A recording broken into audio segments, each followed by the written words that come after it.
नमस्कार, मैं श्यामगिरी। आज के कार्यक्रम में आप सभी दर्शकों का स्वागत है। मोदी जाएंगे मार्गदर्शक मंडल में, भाजपा में ही हो रहा है साजिश। मोदी प्रधानमंत्री अब नहीं रहेंगे। कितनी सच्चाई है इस बात में कि मोदी जी को मार्गदर्शक मंडल में भेजने की कोशिश की जा रही है। अब मोदी अब प्रधानमंत्री नहीं रहेंगे, इस बात को समझ लीजिए। तो मोदी जी ने जो मार्गदर्शक मंडल में लाल कृष्ण आडवाणी, मुरली मनोहर जोशी, यशवंत सिन्हा और बाकी बहुत सारे नाम हैं डाल दिए थे, तो मोदी का भी तो नंबर आएगा भाई। आपने जिसको नंबर लगा करके डाला तो मार्गदर्शक मंडल आपका भी इंतजार कर रहा है कि आओ महाशय अब हिसाब बराबर करते हैं। और आप हो कि बैठे हुए हो जम के फेविक्विक से, क्योंकि आप जानते हो कि उधर भी जाऊंगा मार्गदर्शक मंडल में तो भी खिंचाई होगा और सत्ता चली जाएगी तब तो फिर बचूंगा ही नहीं। यह जानते हैं आप कि जेल जाना पड़ेगा। ऐसे में मोदी के विदाई को लेकर के बहुत बड़ी एक साजिश भारतीय जनता पार्टी के अंदर चली जा रही है। जो वरिष्ठ नेता हैं भारतीय जनता पार्टी के, वह अंदर खाने मोदी के बहुत सारे मैसेजेस को लीक कर रहे हैं। और दूसरा, मुरली मनोहर जोशी और जिस तरह से सुब्रमण्यम स्वामी मोदी के पीछे हाथ धो करके अब पड़े गए हैं। अब कहा जा रहा है कि मुरली मनोहर जोशी तभी शांत होंगे जब मोदी का इस्तीफा हो जाएगा। और यह बात अगर है तो मोदी के लिए बड़ी चुनौती है। फिर मोदी की कुर्सी बचेगी नहीं 100% तय है यार। क्योंकि देखिए, जब अपने आपके पीछे पड़े हो तो आप बचा लोगे अपने आप को, यह संभव नहीं, क्योंकि आपके हर राज को आपका अपना जानता है। तो जब वह खोलने लगेगा तो आप उस लायक नहीं रहोगे कि चेहरा दिखा पाओ, तो रहोगे कैसे? तो ऐसे में दो परिस्थितियां होती है, या तो कुर्सी छोड़ करके लुप्त तो हो जाओ आप, जिस तरह से जगदीप धनखड़ हो गए, लापता हो गए, जिस तरह से राजीव कुमार मुख्य चुनाव आयुक्त हो गए, लापता हो गए, जिस तरह से बाकी के लोग लापता हो जा रहे हैं, वैसे आप भी लापता हो जाओ।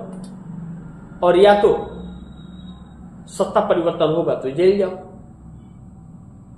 या तो अपने आप इस्तीफा देकर के मार्गदर्शक मंडल में जाओ। लेकिन आपने जब दूसरों को भेजा है, दूसरों की राजनीति खत्म की है, तो वह आपको अब छोड़ने वाला नहीं है, पहली चीज। दूसरा, आरएसएस नरेंद्र मोदी से अब खुश नहीं है, चाहे जो भी कार्य कर रहे हो। क्योंकि वजह यह है कि नरेंद्र मोदी आरएसएस को अपने कंट्रोल में लेना चाहते हैं। और आरएसएस भारतीय जनता पार्टी की जननी है। तो नरेंद्र मोदी को मार्गदर्शक मंडल में भेजने की व्यवस्था हो गई है। भाजपा में ही हो रहा है साजिश।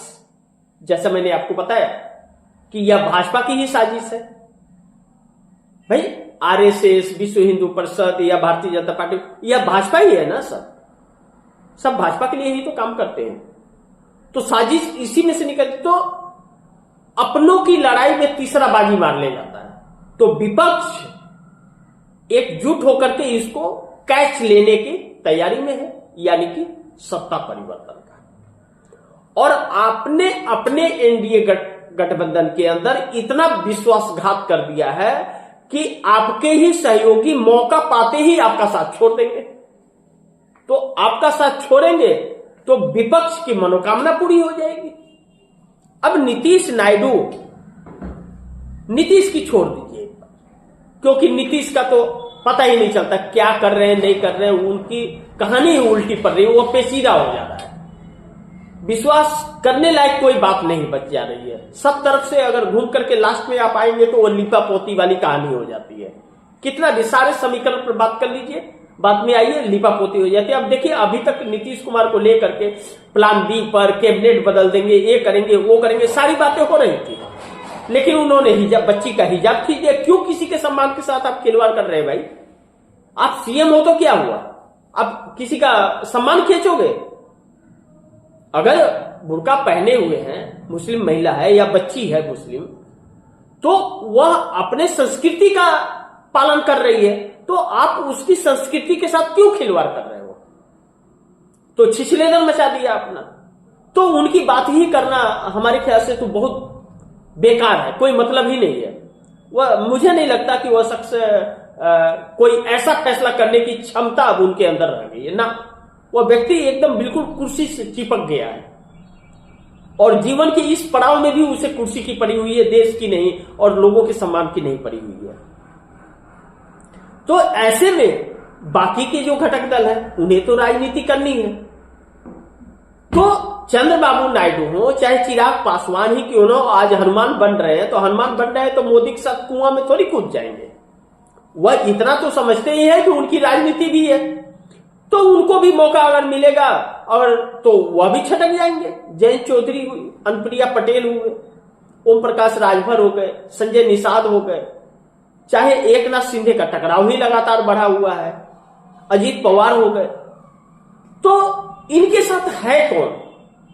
नवीन पटनायक हटी गए इनसे, बाकी कोई है नहीं इनके साथ में। यही 3-4 तो है। बात 28, 29, 39 पार्टियों को होता है, लेकिन किसी का वजूद नहीं है। कौन है? एकनाथ शिंदे है, देवी गौड़ा है, नीतीश कुमार है, चंद्रबाबू नायडू है, चिराग पासवान है, जीतन राम मांझी है, उपेंद्र कुशवाहा। इसके अलावा कोई नाम आपको लग रहा है कि कोई है इनके साथ गठबंधन में जिसके पास कोई क्षमता है सांसद या विधायक का? कुछ भी नहीं है। तो ऐसे में नरेंद्र मोदी के लिए जो एक संतुलन न बना पाना और आपस में फूट डालना, यह नरेंद्र मोदी को विदाई के रास्ते पे, इसलिए नरेंद्र मोदी बेचैन है। बैठकों का दौर भी हुआ, सब कुछ हुआ। अब यह चंद्रबाबू नायडू की नाराजगी बहुत है। चंद्रबाबू नायडू इन्हें बख्श देंगे? मुझे नहीं लगता। जिस तरह का चंद्रबाबू नायडू की राजनीति है, नरेंद्र मोदी को बख्शेंगे इस बात की गारंटी नहीं है। नरेंद्र मोदी के लिए सीधा सा रास्ता कि मार्गदर्शक मंडल में जाने का है, और बचा खुचा अगर बचाना है तो इन्हें जल्द से जल्द मार्गदर्शक मंडल में जाना चाहिए, नहीं तो भाजपा में जो साजिश हो रही है बेपर्दा हो जाएंगे मोदी। इस बात से इनकार नहीं किया जा सकता। आगे देखते हैं क्या होता है। जो भी होगा खबरें आप दर्शकों तक लाते रहूंगा। आप दर्शकों की क्या राय है, क्या सुझाव है, कमेंट बॉक्स में जरूर दीजिएगा। इस खबर को ज्यादा से ज्यादा शेयर कीजिएगा, अपने दोस्तों को भी कहिएगा आगे शेयर करें। आपने अगर चैनल को सब्सक्राइब नहीं किया, सब्सक्राइब कर लीजिए, अपने दोस्तों को भी कहिएगा चैनल को सब्सक्राइब करें। मिलते हैं अगली खबर के साथ, तब तक के लिए नमस्कार।